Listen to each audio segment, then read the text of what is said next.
Norse God of War lore is everywhere.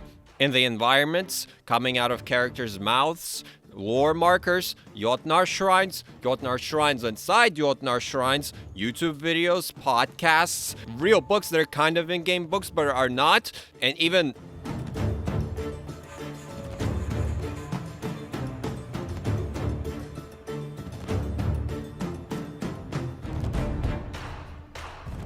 my cereal? Where did this come from? That's too far. That's too much lore. Who's putting all this lore everywhere? Unsurprisingly, Dwarven shop items such as armors, relics, runics, and even resources, that's a lot of R's, all contain new Norse lore, meaning that the things that these items are named after are never brought up anywhere else in the games. This includes new locations, characters, and even gods, so there's plenty of exciting stuff to uncover, which I did for your viewing pleasure. Starting off with 2018, none of the armors have anything of note, surprisingly, so we move on to Talismans, and right away we get a mention of a brand new god, that being Aegir, a Jotun and the god of the seas, who was once forced to throw a massive feast for the Aesir, which must have sucked. He's also the guy who's leaving all that gold everywhere for some reason. Perhaps right now you're saying, hey, but isn't Jord the god of the sea? Yeah, you're correct. There's just two of them, and I don't know what the distinction is. The Hvergelmir stone refers to one of the most important places in the creation of the Nine Realms. It's a spring that sits north of Ginnungagap, and the frozen edges of its waters formed Niflheim, one of the two primordial realms. As the world evolved and the rest of the realms formed, Hvergelmir continued to flow water and gave birth to some of the biggest and most important rivers of Norse mythology. God of War has a million, billion, trillion enchantments, and a lot of the legendary ones are named after noteworthy Jotnar of Norse mythology, most of whom are not mentioned anywhere else in the games.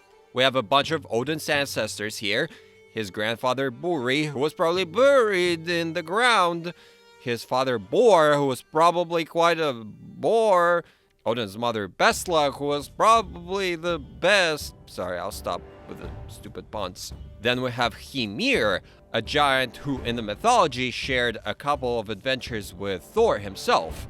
One involved the thunder god and Tyr trying to receive the cauldron from him for the aforementioned Aegir feast. Another story involved Hymir helping Thor to fish for Jormungandr by rowing a boat. I doubt this happened in God of War. Hymir's wife Hrothgar received a talisman as well. According to some attestations, Hymir and Hrothgar are actually Tyr's parents. Although some others claim that the God of War's father is Odin, I think this would have been addressed in the game if it was actually the case. So my personal headcanon is that Hymir and Hrothgar are Tyr's parents, which is why he is so sympathetic to the giants, and also why he is this damn tall. Jarnsaxa's shard is named after Thor's lover before Sif and mother of Magni. According to Sindri, sordid story, that one. It also explains why Magni is so big compared to his brother. In the mythology, the next giantess Hirokin did one thing. She pushed Baldur's funeral ship into the sea. Doubt that happened in the games. She also rode a wolf with snake reins to get there, which is pretty badass. The Jotun Arvanda was actually mentioned in the games because he is the husband of Groa, who was looking for him. I included him because, honestly, did you remember that? Did you remember Groa's husband's name before watching this? I didn't. Moving on, we have Dagr, who is actually a god and not a giant, so I'm not sure why he's here. He is the personification of day. That's about it. Lastly, for enchantments, there is Logi, not Loki. Logi rhymes with pierogi, who's the personification of fire. He actually has an eating competition with Loki, and Logi wins because he is literally made of fire and burns his food. The giants were up to some serious stuff in the mythology. The next item is actually related to this very myth as well. The light runic attack Strike of the Utgard refers to a stronghold of the giants in Jotunheim, and home to Utgard Loki, not just regular Loki, Utgard Loki. He is the one who actually suggests Loki and Logi have the chicken eating competition, so there's Loki, Utgard Loki, and Logi all in the same room at the same time.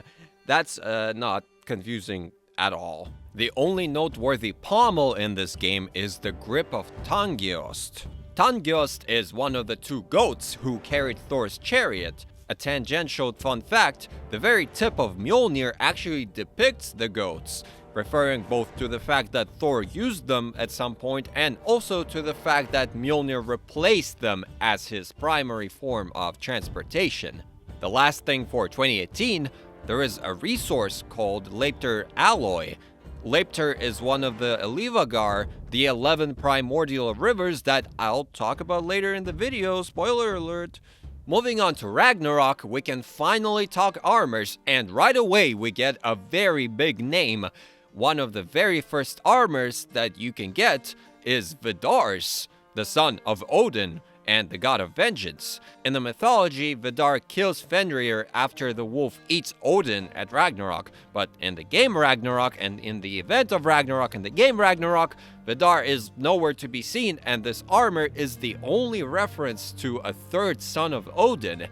But maybe, because in God of War Sindri killed Odin and not Fenrir, Vidar can still show up and go after the dwarf instead. I don't know, maybe?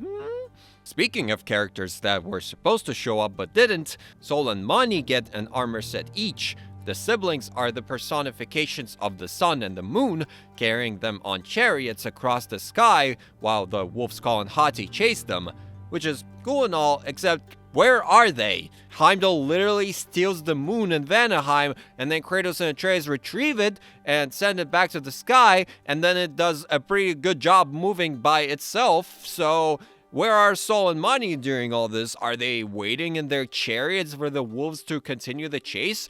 Are they the sun and moon? Did Heimdall put Mani in a box? Or are they just kind of out there like Helios, who's not carrying the actual sun? What's going on here with this?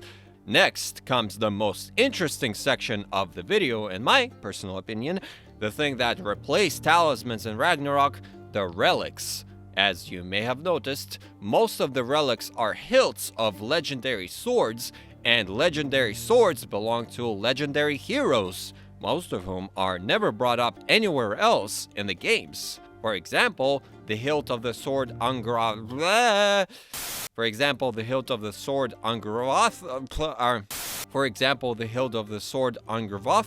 belonged to a legendary hero Frithjof, who has a whole saga dedicated to him called Frithjof's Saga. In short, it's about how he wanted to marry his childhood friend Ingeborg, but her lame brothers were jealous of Frithjof's main character energy and gave her to an old king instead. So the hero became a legendary warrior, got super rich, impressed the king who allowed Frithjof to marry Ingeborg after his death, and then took revenge on the brothers, because he is the main character. You might expect the sword Tyrfing to have been owned by Tyr, but this is not the case at all, and the God of War seems to prefer a spear anyway, and a bunch of other things.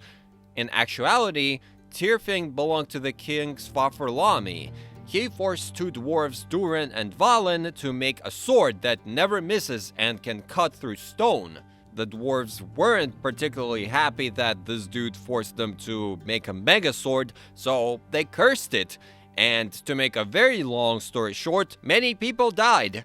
Svafarlami died, then it traded hands a bunch of times, and all those people died, and now Kratos has it. Be careful with that thing, man.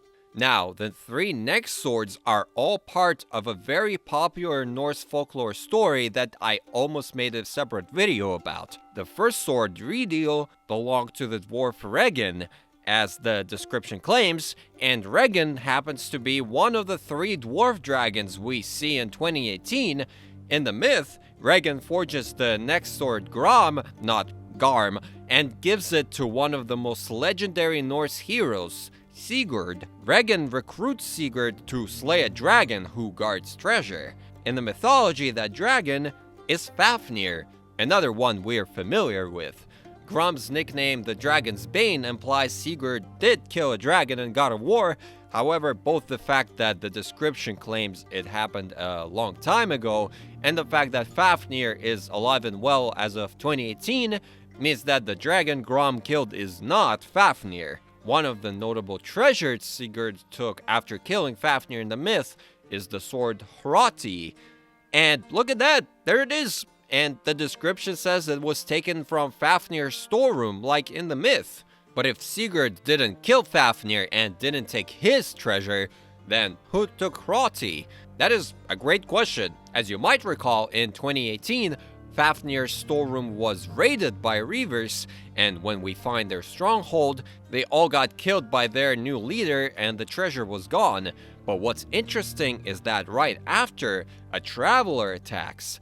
And it so happens that in Ragnarok, the hilt of Hroti drops from killing the second of 3 travelers in the crater. So this is what I believe happened. The Reavers took Hroti from the treasure, then all killed each other. Then the travelers showed up and took the treasure, and then one that had Hroti ended up in Vanaheim and got killed by Kratos. But since Sigurd never killed Fafnir or pursued his hoard, it seems that he's not at all part of this chain. Shockingly, there are 3 resources that introduce unique lore to God of War. 2 of them are unique and drop only once, but that doesn't matter. The first is the Crackle of Bilskirnir. Bilskirnir in Norse mythology is the Hall of Thor in Asgard. I'm not sure how there can be a Bilskirnir in God of War if Thor lives in Odin's Lodge. Maybe he has a countryside property on a lake or something. Or maybe it's just the name of their room and the crackle is the sound that happens when they, Bilskir near each other. Sorry about that joke. After defeating Gravelbelly in Alfheim, it dropped Skirnir's Gambantine, a wand that belonged to a brand new Vanir god. As the description suggests, the god was Freyr's messenger, which explains his presence in the realm of the elves, and seemingly met his demise after having a misfortune of hiding behind the door that contained a drake. Embarrassing! Interestingly, there's also Skirnir's family crest you find in Vanaheim, and it suggests that Skirnir was not at all loyal to the Vanir and died by the hand of the Aesir, which completely contradicts the Alfheim Skirnir's character and fate. So either there are 2 completely different Skirnirs in God of War, or the writers accidentally used the name twice and didn't realize. Which by all means is pretty embarrassing. Idalir timber is a resource found in Jotunheim and is used to upgrade Atreus' bow. In the myth, Idalir is the forest where Ullr, the god of winter skiing and bows, lived. Its location in mythology is unspecified, but it probably wasn't in Jotunheim since Ullr is Aesir. Regardless, during Ragnarok, Ullr most likely spent his time in Midgard, since the slopes during Fimbulwinter must be pretty sick. Most runic attacks in the games use names that are very much familiar, but there is one that stands out. The Dropnir runic Vindsvalr's Windstorm refers to a giant called Vindsvalr, unsurprisingly, whose name means wind chill, which explains why this attack does what it does. Ragnarok's New Game Plus gave us appearances, and a lot of them are named after brand new locations and characters.